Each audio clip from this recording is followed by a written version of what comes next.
नमस्कार दोस्तों, स्वागत है आप सभी का आपके अपने चैनल PYGS अड्डा में। आज हम लोग जो है भौतिक विज्ञान को जो है देखेंगे और इसमें जो है ये घटना चक्र का पॉइंटर है, तो इससे जो महत्वपूर्ण फैक्ट्स होंगे उसको हम जो है फटाफट देख लेंगे। ठीक है। मात्रक या इकाई, ठीक है। देखिए शक्ति का मात्रक क्या है, तो शक्ति का मात्रक हमारा हो जाता है वाट, ठीक है। बल का मात्रक क्या है, न्यूटन, ठीक है। कार्य का मात्रक क्या हो जाएगा, जूल।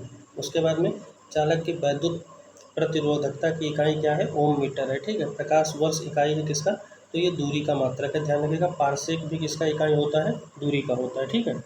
इसके बाद में है प्रकाश वर्ष है, वह दूरी जो प्रकाश एक वर्ष में तय करती है, मतलब प्रकाश के द्वारा एक वर्ष में जो दूरी तय की जाती है उसी को प्रकाश वर्ष कहते हैं, ठीक है। आगे हमारा जो है वो है एक पारसेक, जो तारों संबंधित दूरियों का मात्रक बराबर किसके होता है, तो 3 ठीक है 25 प्रकाश वर्ष। अगला है पारसेक किसका मात्रक है, अभी मैंने बताया था दूरी का, ठीक है। माप की वह इकाई जिसे 0.39 से गुणा करने पर इंच प्राप्त होता है, तो सेंटीमीटर। अगला है 6 फीट लंबे व्यक्ति की ऊंचाई नैनोमीटर में कैसे व्यक्त की जाएगी, तो 183 गुणा 10⁻7 नैनोमीटर, ठीक है। वैसे तो नैनोमीटर अगर हमारे एग्जाम में पूछेगा तो कितना होगा, 10⁻−9, ठीक है, नैनोमीटर में। अगला है एक नैनोमीटर में कितना होता है, गलती होगी सॉरी, 1 नैनोमीटर बराबर कितना होता है, 10⁻5 सेंटीमीटर, ठीक है। हाँ ठीक हमने बताया था, 10⁻−9 होगा अगर ये हमारा किसमें पूछेगा, अगर मीटर में पूछेगा तो 10⁻−9 हो जाएगा, ठीक है। अगला हमारा हो जाता है एम्पियर। एम्पियर जो है ये विद्युत धारा मापने की क्या है, इकाई है, ठीक है। मेगावाट बिजली मापने की इकाई है, ध्यान रखिएगा। मेगावाट क्या है, बिजली मापने की इकाई है। इसमें हम देख लेते हैं त्वरण। त्वरण जो है किसकी इकाई है, तो मीटर पर सेकेंड, ठीक है, मीटर पर सेकेंड स्क्वायर, ठीक है। अगला बल, ये न्यूटन इसकी इकाई है। और कृत्यकार का क्या है, मतलब कार्य का इकाई क्या है, तो जूल है। आवेग का क्या है, न्यूटन सेकेंड है। और द्रव्यमान का क्या है, किलोग्राम है, ध्यान रखिएगा। दाब का क्या हो जाएगा, पास्कल हो जाएगा। फिर देख लेते हैं इकाई और ठीक है क्या है, इकाई और मतलब प्राचल। तो इसमें देख लीजिए वाट किसका होता है, समुद्र शक्ति का होता है। नॉट किसका होता है, तो ये हो जाता है समुद्री जहाज की गति का, ध्यान रखिएगा। और नॉटिकल मील किसका हो जाता है, नौ संचालन में प्रयुक्त दूरी की इकाई का। और कैलोरी किसका हो जाता है, उष्मा का, ठीक है।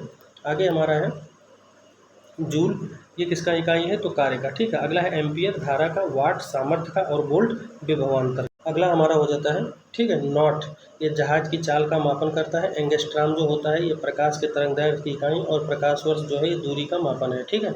एक हार्स पावर बराबर कितना होता है, 746 वाट होता है, ध्यान रखिएगा।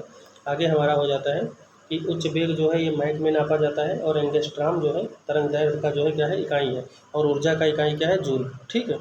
अगला है जूल ऊर्जा के उसी तरह संबंधित है जैसे पास्कल संबंधित है दबाव से, ध्यान रखिएगा। जूल ऊर्जा से उसी तरह संबंधित है जैसे पास्कल दबाव से संबंधित है। अगला है 1 माइक्रोन बराबर कितना होता है, तो 1/1000 मिली मीटर के बराबर, ठीक है।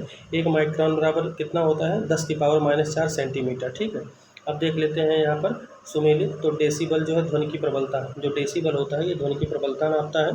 अश्वशक्ति जो होता है शक्ति की इकाई। और सेल्सियस जो होता है ये क्या करता है, तो तापमान की इकाई को मापता है, ठीक है। अगला है calorie, kilo calorie, joule calorie, watt में से उष्मा की इकाई नहीं है, तो कौन नहीं है, तो ध्यान रखिएगा वाट नहीं है। 1 किलोमीटर दूरी का तात्पर्य है 1000 मीटर से, ठीक है। 1 पिकोग्राम बराबर कितना होता है, तो 10⁻⁻12, ठीक है। अगला है पारिस्थितिकी दबाव, ये किससे मापा जाता है, तो इसकी जो इकाई होती है वो बार होती है, क्या होती है, बार होती है, ठीक है। आगे है 1 किलोग्राम सेंटीमीटर दाब समतुल्य होता है 1.0 बार के बराबर, ठीक है। तेल का बैरल जो है, एक बैरल बराबर पूछ रहे कितना होता है, तो 159 लीटर, ठीक है। लंबाई की सबसे न्यूनतम इकाई क्या है, तो क्या है, फर्मी मीटर, ध्यान रखिएगा, फर्मी मीटर, ठीक है। अब आगे देख लेते हैं इसी में क्यूसेक, जो नदी के प्रवाह की दर होती है उसका मापन क्यूसेक में किया जाता है, ठीक है।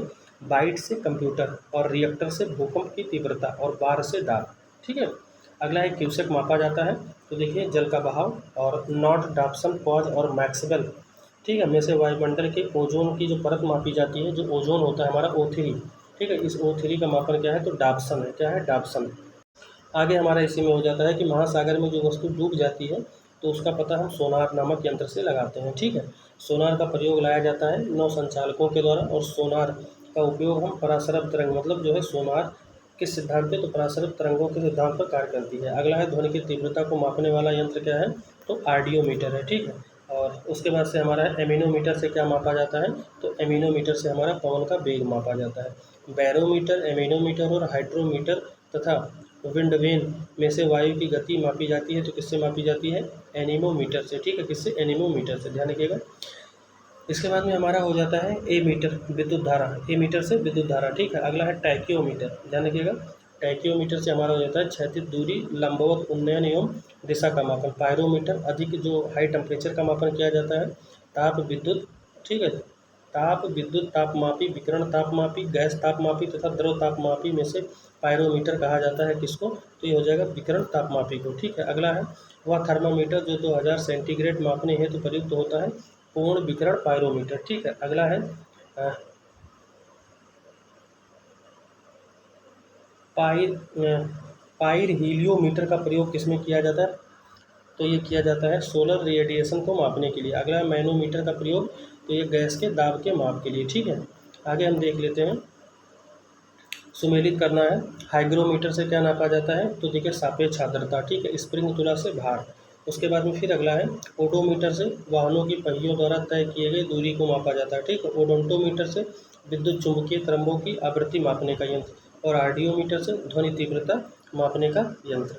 इसके बाद में इसी में हमारा हो जाता है वायुमंडलीय दबाव मापने के लिए बैरोमीटर का, साधारण बैरोमीटर, पारे का, ठीक है। साधारण बैरोमीटर में क्या प्रयोग होता है? पारा, ठीक है। अगला है दूध का सापेक्षिक घनत्व मापने के लिए लैक्टोमीटर का प्रयोग किया जाता है। और थर्मोरेसिस्टर, ठीक है। थर्मोरेसिस्टर उपकरण है जो कार्य करता है, तो ये इलेक्ट्रॉनिक थर्मामीटर की भांति काम करता है, ठीक है। इलेक्ट्रॉनिक थर्मामीटर की भांति कार्य करता है। अगला जो हमारा हो जाता है कि स्टेथोस्कोप, ये हृदय की गति सुनने के लिए। स्फेग्नोमैनोमीटर रक्तचाप मापने के लिए, ठीक है। कैरेटोमीटर सोने की शुद्धता को मापने के लिए। और लक्सीमीटर ये भी प्रकाश की तीव्रता को मापने के लिए, ठीक है। अगला हमारा हो जाता है रक्त दाब मापने की जो यंत्र है उसको क्या कहते हैं? तो अभी हमने देखा स्फेग्नोमैनोमीटर है, ठीक है। राडार का उपयोग आता है, तो ये किस लिए आता है? तो देखिए रेडियो तरंगों द्वारा वस्तुओं की स्थिति को ज्ञात करने के लिए, ठीक है, किसका? राडार का प्रयोग किया जाता है। आगे देख लेते हैं इसी में सेल्सियस को जो है, ये ताप को, किलोवाट आवर जो है ये विद्युत के बारे में। और उसके बाद में RH गुणक, ये रक्त को, ठीक है, मतलब RH फैक्टर की बात कर रहा है। मापन रक्त जो है RH फैक्टर मापा जाता है। रिएक्टर पैमाना, तो भूकंप में जो है रिएक्टर पैमाना का यूज होता है। रक्त में RH फैक्टर का, विद्युत में किलोवाट आवर का और ताप में सेल्सियस का, ठीक है। अगला है भूकंप जो मापने का यंत्र है, सिस्मोग्राफ कहते हैं, ठीक है। और सिस्मोग्राफ रिकॉर्ड होता है तो कहाँ? भूचाल में। और ध्यान रखिए भूकंप सबसे पहले ज्ञात कहाँ किया जाता है? तो अधिकेंद्र पर। कहाँ पर? अधिकेंद्र पर। आगे हमारा इसी में हो जाता है भूकंप से सिस्मोग्राफ, ऊंचाई अल्टीमीटर, ठीक है, प्रतिरोध ओम, ठीक है। उसके बाद में फैदोमीटर से समुद्र की गहराई, बैरोमीटर से वायुमंडलीय दबाव और अल्टीमीटर से ऊंचाई। फैदोमीटर का उपयोग किस लिए किया जाता है? समुद्र की गहराई मापने में, ध्यान रखिएगा। सिस्मोग्राफ का भूकंप के लिए और बैरोग्राफ का वायुमंडलीय दबाव के लिए। अगला हमारा इसी में हो जाता है मैनोमीटर से दाब मापा जाता है। कार्बोरेटर से आंतरिक दहन इंजन, ठीक है। कार्डियोग्राम से हृदय की गति मापी जाती है। और सिस्मोमीटर से भूकंप की तरंगें, ठीक है। फोनोमीटर का उपयोग किया जाता है ध्वनि की तीव्रता एवं स्पंदन आवृत्ति के मापन में, ठीक है। झूठ का पता लगाया जाता है पॉलीग्राफ से, किससे? पॉलीग्राफ से। आगे हम लाइट चैप्टर से कुछ इंपॉर्टेंट क्वेश्चन देख लेते हैं। जैसे साबुन के पतले झाग चमकदार रंगों का बनने का परिणाम क्या होता है? बहुलित परावर्तन एवं व्यतिकरण होता है।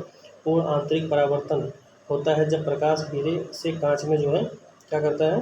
हीरे से कांच में जाता है, ठीक है। इसके अलावा पूर्ण आंतरिक परावर्तन का उदाहरण जो है ऑप्टिकल फाइबर भी है, ध्यान रखिएगा। अगला ये देखिए यहाँ पर नीचे वही दिया है, ठीक है, आंतरिक परावर्तन की बात किया है। अगला है परिघटना जिसका उपयोग ऑप्टिकल फाइबर में किया जाता है, पूर्ण आंतरिक परावर्तन, ठीक है। उसके बाद में हमारा है तंतु प्रकाशिक संचार के संकेत में प्रवाहित होता है प्रकाश तरंग के रूप में, ठीक है। आगे हम देख लेते हैं जो हमारा दिया हुआ है कि विचार करना है तंतु प्रकाशीय, ठीक है, पूर्ण आंतरिक परावर्तन सिद्धांत पर काम करता है, बिल्कुल ठीक बात है। प्रकाशीय तंतु संचार तंत्र में ऊर्जा उपभोग अत्यधिक कम होता है, ये भी ठीक बात है। और प्रकाशिक तंतु संचार रेडियो आवृत्ति अवरोध से मुक्त होता है, ठीक है। और भारत में प्रकाशिक तंतु के निर्माण में रिलायंस उद्योग समूह संबंध है, ठीक है। तो ये सभी बात क्या है? सही है। आगे हम देख लेते हैं, तो यानी कि 1, 2, 3 सही है और चौथा हमारा क्या है? गलत है। अगला है मरीजों के पेट के अंदर का परीक्षण करने में डॉक्टरों द्वारा जो इंडोस्कोप का प्रयोग किया जाता है, किसका, इंडोस्कोप का, ये किस सिद्धांत पे काम करता है, प्रकाश के सकल आंतरिक परावर्तन पे, ठीक है। मेघ मरीचिका का चमकना जो है ये भी प्रकाश का पूर्ण आंतरिक परावर्तन है। अगला है वही मृग तृष्णा हो गया, ठीक है, पूर्ण आंतरिक परावर्तन। आगे हम देख लेते हैं, देखिए स्थलीय तापमान, प्रकाश का परावर्तन, अपवर्तन और प्रकाश का परावर्तन, ठीक है। इन तथ्यों में जिनके कारण मरीचिका बनती है तो वो 1 और 3 है, यानी कि स्थलीय तापन और इसके साथ साथ में प्रकाश का अपवर्तन। अगला है एक कटा हुआ हीरा जगमगाता है किसके कारण, तो वही पूर्ण आंतरिक परावर्तन, ठीक है। इसके अलावा अगला हमारा हो जाता है उचित रीति से कटे हीरे के असाधारण चमक का आधारभूत कारण क्या है, तो उसकी अति उच्च अपवर्तन सूचकांक होती है, ठीक है। अगला है हीरा अपने ही आकार के अनुकारी कांच से अधिक झिलमिलाता है, ठीक है। दूसरा है हीरे का अपवर्तनांक कांच के अपवर्तनांक से कम होता है, तो पहला सही है लेकिन दूसरा गलत है, ठीक है। अगला हमारा इसी में हो जाता है, देखिए बचपन में जो हम लोग सीडी वगैरह देखते थे, तो सीडी ऑडियो वीडियो प्रणालियों में प्रयुक्त होने वाली कॉम्पैक्ट डिस्क यानी सीडी का फुल फॉर्म बताया गया है। सूर्य के प्रकाश की किरणें देखी जाती हैं तो इंद्रधनुष के समान रंग दिखाई पड़ता है, तो ये प्रकाश के परावर्तन एवं विवर्तन, ठीक है, रिफ्लेक्शन और डिफ्रैक्शन के कारण होता है। अगला हमारा हो जाता है इसी में, देख लेते हैं तरंगदैर्घ्य प्रकाश, दीर्घ तरंगदैर्घ्य, ठीक है, वाले प्रकाश की प्रकटन लघु तरंगदैर्घ्य वाले प्रकाश से कहीं अधिक होती है, ठीक है, ये बात बिल्कुल ठीक है। अगला है जल में दृश्य प्रकाश की गति, ठीक है, निर्वात में गति का 0.95 गुना होता है और रेडियो तरंगें द्रुतगामी, ठीक है, दोलायमान वैद्युत धाराओं से उत्पन्न होती हैं। अतिचालन, ठीक है, वाहनों का पता लगाने के लिए पुलिस डॉपलर के परावर्तित लघु तरंग प्रभाव का उपयोग करती है, तो इसमें जो हमारा तीसरा और चौथा है वो सही है। कौन है, तीसरा और चौथा, ठीक है।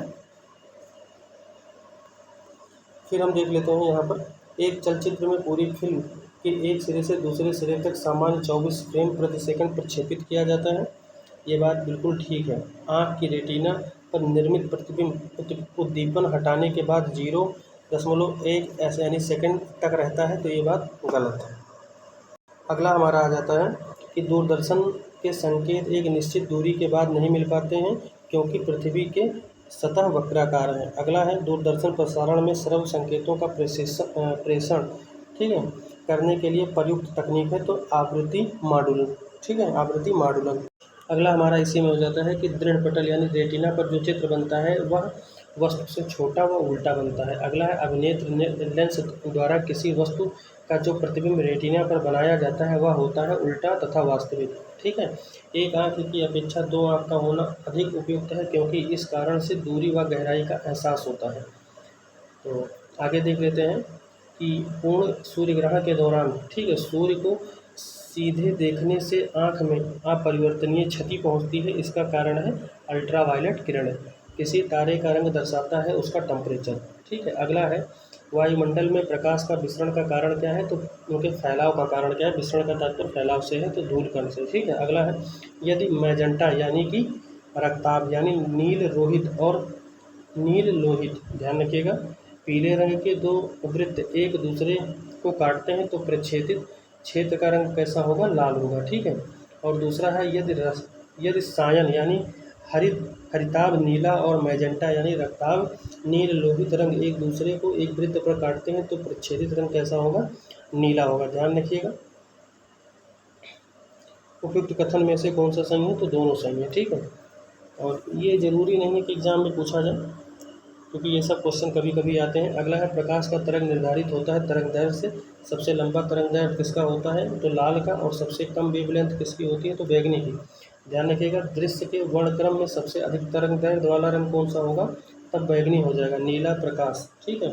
हरा प्रकाश, लाल प्रकाश, पीला प्रकाश में से उच्च ऊर्जा किसकी होगी, तो किसकी होगी, तो ये हो जाएगा नीला प्रकाश की, ठीक है। अगला हमारा है प्रकाश के दृश्य वर्णक्रम में लाल प्रकाश, ठीक है, हरे प्रकाश की अपेक्षा अधिक ऊर्जास्वी मतलब अधिक ऊर्जा होती है। और दूसरा है लाल प्रकाश का तरंगदैर्घ्य हरे प्रकाश के तरंगदैर्घ्य से अधिक होता है। देखिए पहला गलत है जबकि दूसरा सही है और बिल्कुल ठीक बात है, इसीलिए हम लोग क्या करते हैं, जो ट्रैफिक वगैरह होती है वहाँ रेड सिग्नल लगाया जाता है। अगला हमें वास्तविक सूर्योदय से कुछ मिनट पहले सूर्य जो है का दिखाई देना, ये किसके कारण होता है, तो प्रकाश के अपवर्तन के कारण।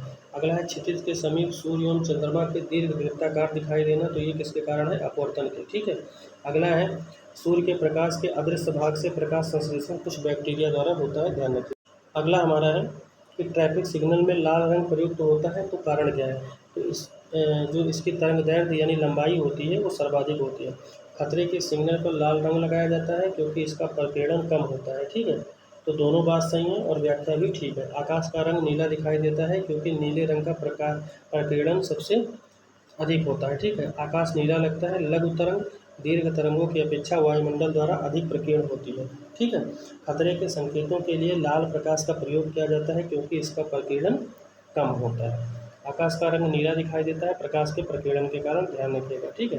अब यहाँ पर देख लेते हैं स्टेटमेंट के रूप में, आकाश का रंग नीला दिखाई देना, कम प्रकीर्णन। ठीक है। इसमें फिर हो जाता है इंद्रधनुष के 7 रंगों का कारण प्रकाश का प्रकीर्णन। ठीक है। सूर्योदय के समय सूर्य का लाल दिखाई देना, प्रकाश का प्रकीर्णन। तो देखिए इसमें जो हमारा 1 और 3 है वो तो ठीक है, लेकिन दूसरा हमारा क्या है? गलत है। अगला है सूर्योदय और सूर्यास्त के समय सूर्य का लाल दिखाई देना प्रकाश के प्रकीर्णन के कारण। अंतरिक्ष यात्री को अंतरिक्ष कैसा दिखाई देता है? तो काला। ठीक है। जब अधिक ऊंचाई पर वायुयान से आकाश में देखा जाता है तो उसका कलर भी कैसा होता है? काला होता है। ठीक है। समुद्र नीला प्रतीत होता है, क्यों? क्योंकि आकाश के परावर्तन तथा जल के कणों द्वारा प्रकाश के प्रकीर्णन के कारण। अगला है प्रसारी विश्व की संकल्पना आधारित है, तो डॉपलर प्रभाव पर। ठीक है। अगला हमारा आ जाता है कि मान लीजिए पृथ्वी के पश्चिगामी हो रहे एक रॉकेट यान की चाल प्रकाश के वेग के 2/10 है। ठीक है। रॉकेट यान में स्थित यात्रियों को जो प्रकाश नीला दिखाई दे रहा है, पृथ्वी के स्थित प्रेक्षकों को दिखाई देगा कैसा? पीले रंग का, ध्यान रखिएगा कैसा? पीले। अगला हमारा हो जाता है कार के पीछे यातायात के दृश्यावलोकन के लिए प्रयोग होता है, मतलब जो कार होते हैं उनमें जो दर्पण लगा होता है वो कौन सा होता है? तो उत्तल दर्पण होता है। अगला है वाहनों के पीछे, सेम क्वेश्चन है। फिर है दाढ़ी बनाने के लिए प्रयुक्त होता है, तो अवतल। ठीक है। कौन सा? अवतल। धूप से बचने के लिए छाते में रंग संयोजन, ठीक है, जो सबसे उचित है वह कौन सा है? तो ऊपर उजला और नीचे कैसा होना चाहिए? काला। ठीक है। खगोलीय दूरदर्शी से बना प्रतिबिंब कैसा होता है? काल्पनिक और बड़ा। जब दो समानांतर, ध्यान रखिएगा, जब दो समानांतर दर्पण के बीच कोई वस्तु रख दी जाती है, ठीक है, तो बनने वाली प्रतिबिंबों की संख्या क्या होती है? तो वो अनंत पे बनती है। कहाँ पर बनती है? अनंत पर। ठीक है। अगला है प्रकाश के एक बिंदु स्रोत को 2 समांतर समतल दर्पणों पर, सेम क्वेश्चन है। अगला है जब किसी दर्पण को, ठीक है, थीटा कोण से घूर्णित किया जाता है तो परिवर्तित कोण किरण क्या होती है? तो उसका घूर्णन भी 2 थीटा होगा, ध्यान रखिएगा। यातायात संकेतों पर जड़ी हुई कांच की छोटी छोटी मणिकाएँ, उन पर प्रकाश पड़ने पर तेजी से चमकने लगती है। प्रकाश पूर्ण परावर्तित होता है जब आपतन का कोण एक निश्चित क्रांतिक मान से अधिक हो जाता है एवं अपेक्षाकृत सघन माध्यम से गुजरता हुआ प्रकाश एक अपेक्षाकृत विरल माध्यम से परिवर्तित होता है। AR दोनों सही हैं और स्पष्टीकरण भी बिल्कुल ठीक है। अगला है प्रकाश में 7 रंग होते हैं और रंगों का अलग करने का तरीका है एक प्रिज्म से, जब इनको गुजारा जाता है तो ये अलग अलग हो जाते हैं। इंद्रधनुष के रंगों का सही क्रम नीला, हरा और पीला। जब धूप वर्षा की बूंदें गिरती हैं तो इंद्रधनुष बनता है, इसके लिए भौतिक परिघटनाएं जिम्मेदार हैं। तो देखिए इसके लिए क्या क्या है? देखिए परिक्षेपण हो जाएगा, इसके साथ साथ अपवर्तन एवं, ठीक है, आंतरिक परावर्तन। अगला है नीला, हरा, पीला। ठीक है। नीला, हरा, पीला, लाल रंग में इंद्रधनुष के मध्य दिखाई देता है हरा रंग। ठीक है। ध्यान रखिएगा इंद्रधनुष के दोनों सीमांत वर्णपट्ट होते हैं बैगनी और लाल के। अगला हमारा हो जाता है एक छड़ को जल में तिरछी स्थिति में डुबोया गया, यदि बगल में देखा जाए तो छड़ी जो है छोटी और जल की सतह से झुकी हुई दिखाई देती है। छड़ी से आने वाला प्रकाश जल अणुओं से प्रकीर्णित होकर छड़ छोटी एवं झुकी होने का आभास देता है। ये सही है, परंतु आर क्या है? गलत है। अगला है यदि कोई व्यक्ति पानी में, ठीक है, पानी भरी बाल्टी में पड़े एक सिक्के को देखता है तो सिक्का उसे वास्तविक स्थल से अपेक्षाकृत कुछ उठा हुआ या निकट दिखाई देता है। यदि जल के अंदर कोई व्यक्ति जल तल से ऊपर एक सिक्के को देखता है तो सिक्का अपने वास्तविक स्थल से अपेक्षाकृत अधिक ऊपर ऊंचाई देगा। ठीक है। इसमें दोनों बात ठीक है। अगला है जल में वायु का बुलबुला जिस भांति व्यवहार करता है, तो किस भांति व्यवहार करता है? तो अवतल लेंस के। अगला है जल के अंदर, देखिए जल में वायु का बुलबुला किस भांति व्यवहार करेगा? अवतल लेंस के। और जल के अंदर वायु का बुलबुला व्यवहार करेगा तो किसके? तो ये हो जाएगा अपसारी लेंस के। ठीक है। अगला है किसी व्यक्ति द्वारा प्रतिबिंब देखने के लिए एक समतल दर्पण की न्यूनतम ऊंचाई क्या होनी चाहिए? जो व्यक्ति है उसका 1/2 यानी आधा। अगला है एक समतल दर्पण की वक्रता त्रिज्या होती है तो अनंत, क्या होती है? अनंत। ठीक है, अगला हमारा हो जाएगा, ये हमारे लिए इम्पोर्टेंट नहीं है। फिर है दूरदृष्टि दोष निवारण के लिए काम में लेते हैं, तो दूरदृष्टि दोष पे कौन सा लेंस प्रयोग किया था? उत्तल लेंस। ठीक है, दूरदृष्टि दोष वाले व्यक्ति के संबंध में कथन सही नहीं है। इस दोष को ठीक करने के लिए अवतल लेंस का उपयोग किया जाता है, ये बात बिल्कुल गलत है। अभी देखिए ऊपर ही हम पढ़ रहे हैं कि उत्तल लेंस का निकट दृष्टि दोष के लिए, ठीक है, उपयोग में लाया जाता है नतोदर या कॉन्क्लेव लेंस। ठीक है, अगला है निकट दृष्टि दोष को ठीक किया जाता है अवतल लेंस से। निकट दृष्टि दोष रोग मुक्ति के लिए अवतल लेंस का प्रयोग किया। कभी कभी एक क्वेश्चन पूछ लेता है कि अस्पष्ट दृष्टि की न्यूनतम दूरी कितनी होनी चाहिए? तो 25 सेंटीमीटर होगी, ध्यान रखिएगा। आगे हम देख लेते हैं आँख के रेटिना की परंपरागत कैमरा के जिस भाग से तुलना की जाती है तो वो फिल्म है। मनुष्य की आँख में किसी वस्तु का प्रतिबिंब जिस भाग पर बनता है वो दृढ़पटल है। अगला है किसी वस्तु का प्रतिबिंब मनुष्य की आँख पर बनता है रेटिना पर, ध्यान रखिएगा। आगे है किसी अपारदर्शी वस्तु का रंग उस रंग के कारण होता है जिसे वह परावर्तित करता है। अगला है एक रंगीन टेलीविजन में 3 आधारभूत रंगों के मिश्रण के रंग बने होते हैं, लाल, हरा और नीला। अगला है वह मूल वर्ण, ठीक है, जिसने टीवी के पर्दे पर विभिन्न रंग प्रकट किए, तो कौन कौन से रंग है? ध्यान रखिएगा, लाल हो जाएगा, हरा हो जाएगा और नीला। जब नीला, लाल, नीला तथा हरे प्रकाश का एक पुंज एक स्थान पर पड़ता है तब प्रकाश का रंग कैसा हो जाता है? सफ़ेद हो जाता है। आगे हम देख लेते हैं कि मूल रंग कौन कौन से होते हैं। तो नीला होता है, हरा होता है, इसके साथ साथ लाल होता है, ध्यान रखिएगा, काला नहीं होता है, ठीक है, और ना ही पीला होता है, ध्यान रखिएगा, पीला और काला ये सब कुछ नहीं होता है, नीला, हरा और लाल होता है। सूर्य के प्रकाश के रंगों की संख्या 7 होती है, वही इंद्रधनुष वाली। सूर्य के प्रकाश में उपस्थित रंगों के संदर्भ में हरा, भूरा, लाल तथा पीला रंगों में विषम है भूरा। ठीक है, आगे हम देख लेते हैं, यहाँ पर कुछ इंपॉर्टेंट है। निम्नलिखित परिघटनाओं पर विचार कीजिए। गोधूल, ठीक है, मतलब संध्या के समय सूर्य का अमाप, उषा काल में सूर्य का रंग, उषा काल में चंद्रमा का दिखना, ठीक है, आकाश में तारों का टिमटिमाना और आकाश में ध्रुव तारों का दिखाई देना उपयुक्त में से दृष्टि भ्रम है। ठीक है, तो ध्यान रखिएगा 1, 2 और 4, कौन कौन सा? 1, 2 और 4। तो इस प्रकार से हमने जो है आज कुछ इंपॉर्टेंट क्वेश्चन फिजिक्स के देखे, और जो है कल हम ऊष्मा एवं ऊष्मागतिकी से प्रारंभ करेंगे। ठीक है, तब तक के लिए बहुत बहुत धन्यवाद। जय हिंद, वंदे मातरम।